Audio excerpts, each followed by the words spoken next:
Today, find. Like, I was a little gassy that night. And We both were. We were like, do we want to do Boom Boom tonight? Yeah. Like, Newly engaged bachelor couple Taylor and Derek get real with Refined.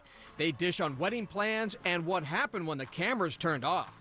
It fits perfectly. Then, I really want people to lean into the parts of the show that make them uncomfortable. For a black man. an inspirational play that could make you feel a little uneasy, but that's the point. Plus, it's not a race, it's a marathon. I've seen people stay and eat for at least 6 hours. Refined Super Eater tackles the biggest and baddest buffets. Seattle Refined starts now. Hey everybody, welcome to Seattle Refined. I'm Gard Swanson. We're in Snohomish today. You know, fall is one of my favorite times of year. The leaves are changing, the kids are back in school, and ABC rolls out new primetime shows. He was, and he still is, an extraordinary young man. If you thought there were enough medical dramas on television, then think again. The highly anticipated The Good Doctor debuts tonight right after Dancing with the Stars. It's about a young surgeon with autism who works in a prestigious hospital. The show is already getting rave reviews. Speaking of drama and hospitals, this Thursday Grey's Anatomy is back for its 14th season. That show is still going strong. We hung out with the cast and crew recently during a shoot in Seattle. We got some juicy details, but you'll have to wait until Thursday to see Refined's Grey's Anatomy special at 3 o'clock. One of our guilty pleasures actually takes a break during the fall. We're talking about the Bachelor franchise, but lucky for us, we're getting our fix thanks to a local success story. Will you marry me?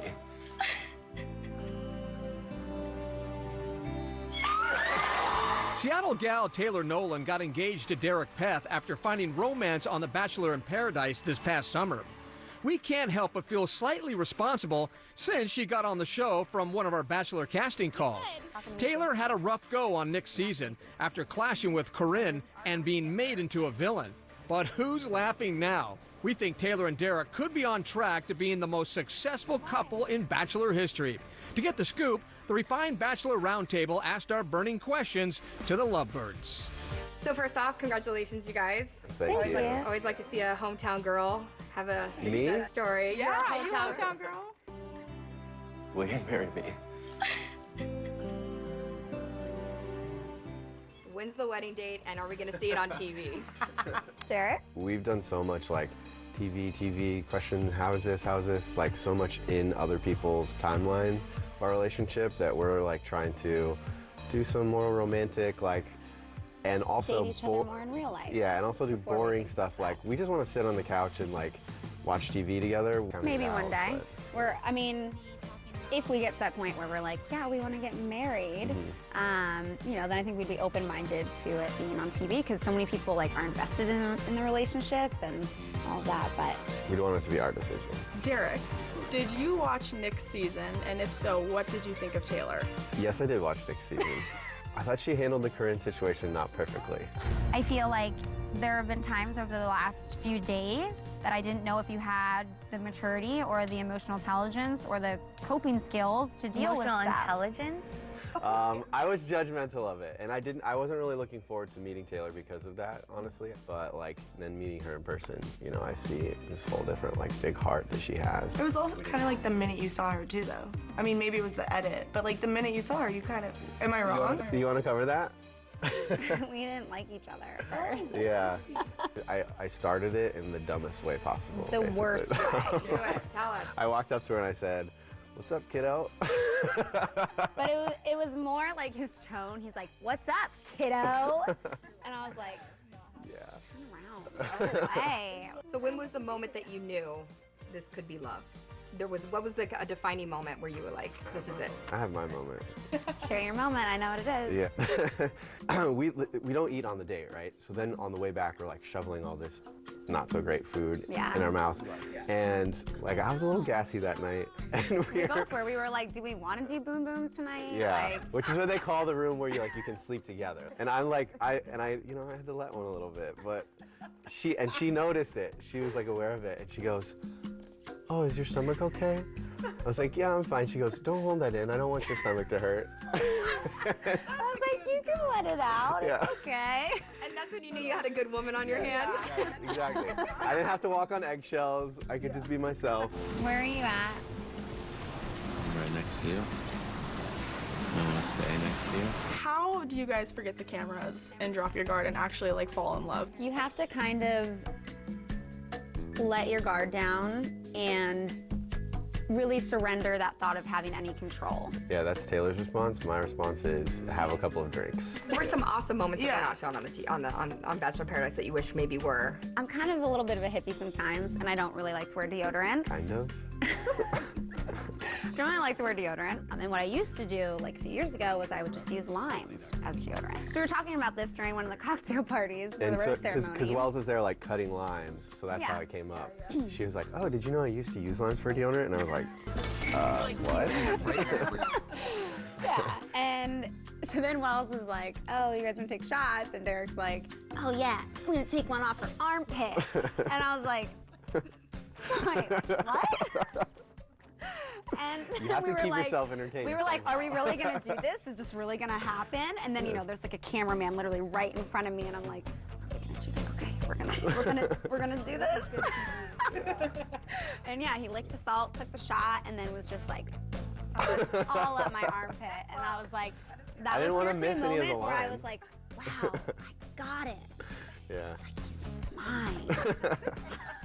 It's like, if he can do that and then like still want to go to Boom Boom Room with me, like there's some real feelings. What does your guys' families think about you finding love on a reality TV show? Because like even you think it's odd. So like, what does your family think? Honestly, I think our families have embraced it faster than we have. Taylor, we have you from our Bachelor casting call 2 years ago. We actually have you on camera being asked by our host guard, you know, do you really think you can find love on Bachelor? And was a very hesitant reaction. I'm shocked you have that footage. Do you really think you could fall in love with somebody on a show? You could. Are you shocked at where you're at now when you first went to that casting call and to do this? I mean, are you shocked where you're at right now? Absolutely. It feels not real a lot of the time. Yeah, I'm like, wait, I met you on a show? Right. It's like, I met you on a reality TV show? Excuse me? It doesn't make sense most days, but I'm happy. Where are you guys gonna end up living? He's gonna be in New York soon for a job. And we want to do some of the real world a little bit. And so she's not like moving in with me immediately. We're not gonna like rush to moving in with each other yet. Yep. We're gonna like but date definitely each other like a little bit. back and forth, come and stay with me for you know a week or two, you know, every other week, whatever it is. We posted more of our interview with Taylor and Derek online. To check it out, head to SeattleRefined.com. You ain't playing with a full deck, Eunice. Seattle Refined is just getting started. She's worked with comedic icons like Carol Burnett. Who had the biggest impact for maybe if it wasn't Carol? Refined sits down with funny gal Vicki Lawrence, aka Mama, to chat about her legendary career. But first, I want them to watch it all. I want them to take it all in. A Seattle theater group is making a name for themselves through their unique and powerful performances. We'll be right back.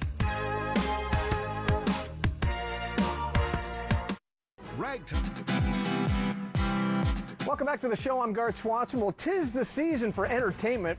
We are heading into a string of awesome shows at Seattle's Paramount Theater, from Elf to Hamilton. But first up, Aladdin.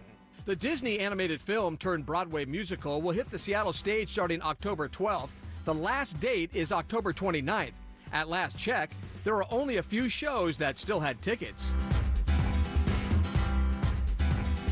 Not all plays come with a huge budget or elaborate sets, but there's a theater group in Seattle who has entertained audiences for nearly 30 years with their simple but unique shows. It fits perfectly. Oh, you look like a sunbeam in it. You're watching Book It Repertory Theater, getting ready for their next play at the Seattle Center. It's probably something you've never seen before.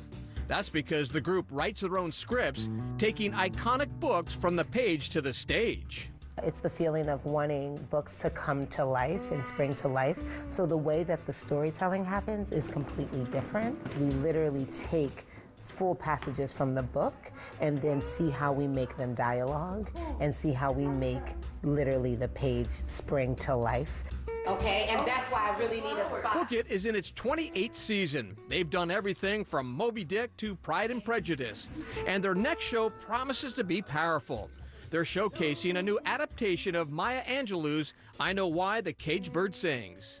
We were really trying to capture the heart of the book in terms of all of its grittiness, all of its uncomfortable moments.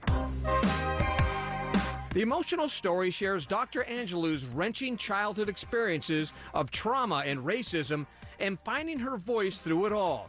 The cast admits it's a tough one. Into this cocoon. For me, I really want people to lean into the parts of the show that make them uncomfortable. We're going to present the book the way that it is. There's a lot of joy, and there's a lot of sorrow. There's a lot of rage, and there's a lot of pain. Then we see how this amazing woman was birthed. Wouldn't do for a black man to be caught alone tonight. I am actually playing Maya in her 40s, right before she wrote the book.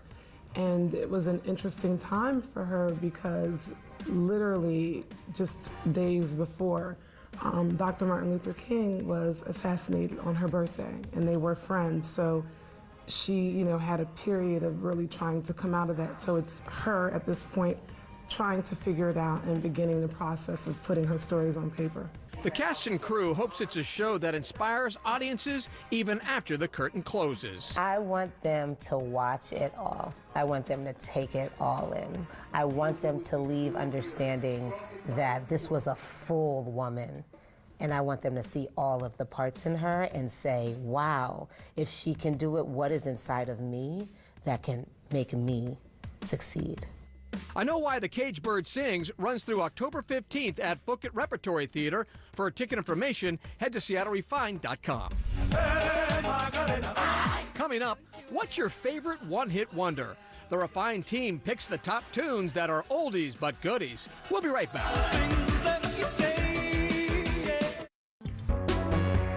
Welcome back to Refined. I'm Garth Swanson. We love music on this show and any reason to celebrate. So when we heard it was National One Hit Wonder Day, you can bet we had to recognize it.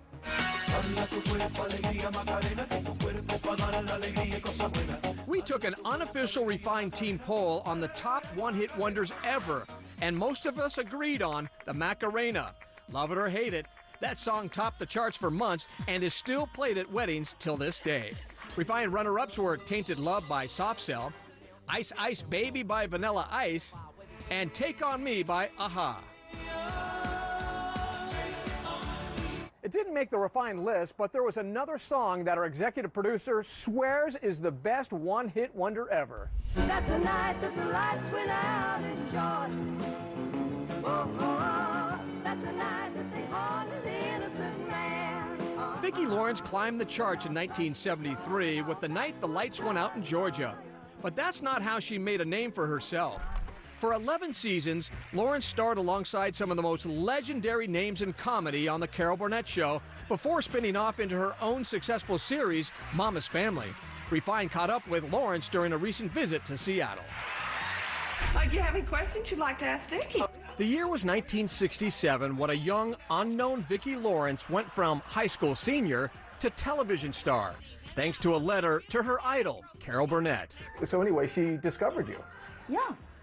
And So how Rhoda the Fandler, she came to see this stupid contest I was in. She had just moved to LA. She and her husband were just starting to put together the Carol Burnett Show, and it was just very serendipitous timing. The lucky break landed Lawrence a role on The Carol Burnett Show, where she learned how to be funny from the best in the business. Who had the biggest impact for maybe if it wasn't Carol? Harvey. Harvey for sure. Mm-hmm. And why? He was just, she had a show to run, but Harvey, I feel, he was just such a team player. When I first started on the show, Harvey would say, is either kill you or train you. You were such a geek. You couldn't forget stage right, stage left. You couldn't even find the ladies' room. So I think he took me under his wing and said... In 11 seasons, Lawrence blossomed, winning an Emmy and creating her most iconic role, Mama. You ain't playing with a full deck, Eunice. I think somebody blew your pilot light out.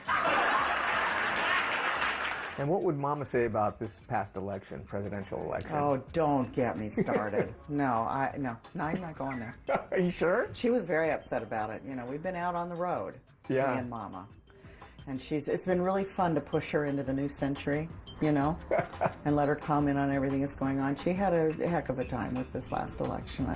As for the lady she claims kidnapped her into show business, Lawrence says she and Carol Burnett are still very good friends. Well, she's just a super lady.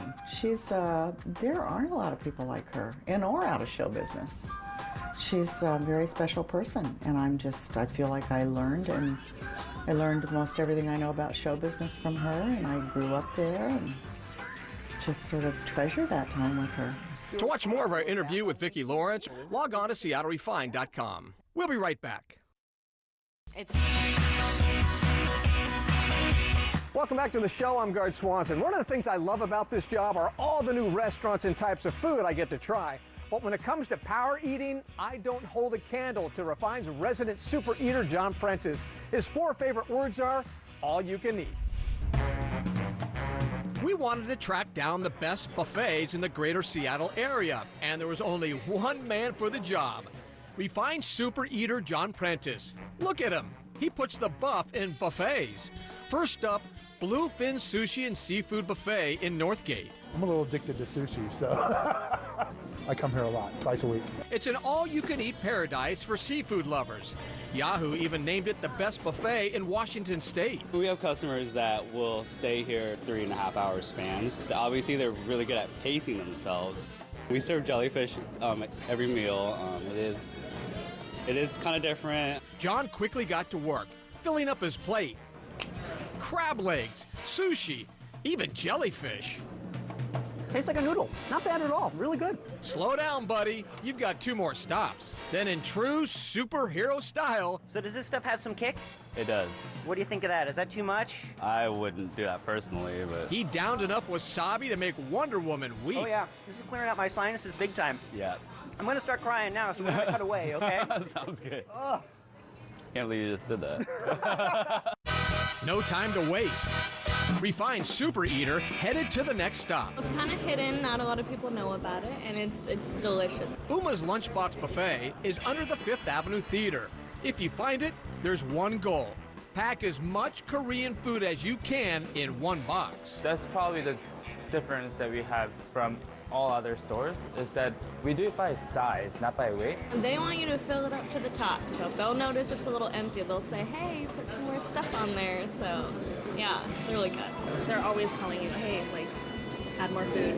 So I'm Korean. There's not very many Korean options in downtown Seattle, so this is actually a really good one. John battled a long line at Uma's, but eventually got to work. Jay, how did I do? Pretty bad. Oh, you have a lot of empty space. You could have put more vegetable on top and more meat on top, and they will all mix good on both rice and noodle. So you're saying I'm not hungry enough? Pretty much. That's okay, John. It's time for redemption. For the final stop, he went to the granddaddy of all buffets, the Falls Restaurant at Snoqualmie Casino. This is the best buffet on the entire West Coast. We offer 5 different sections. I think the dessert case really is the showstopper. It's right in front, and it's just the gateway to Mongolian grill, prime rib, to all the entrees, the Italian pasta kitchen. It just kind of sets the tone for the night. We politely ask guests to keep their dining experience to a 2-hour maximum, but I've seen people stay and eat for at least 6 hours. Start in the center and do a thorough walkthrough before they make choices, because there's so much. We've hit quite a few buffets ourselves, and this is the best. I really like the salmon. It's delicious. Hello, sir. Could I get a slice of ham, please? Overwhelmed, but still hungry, John went to town on the Falls Buffet, and the place lived up to the hype. You know, sometimes less is more. In this case, more is more, and it's awesome. John Prentice, Super Eater. Do you have a mission for our Super Eater? Let us know where you want John to eat next. Drop us a line at hello@SeattleRefined.com. All right, that's going to do it for today's show. From Snohomish, I'm Gard Swanson. We'll see you next time right here on Seattle Refined.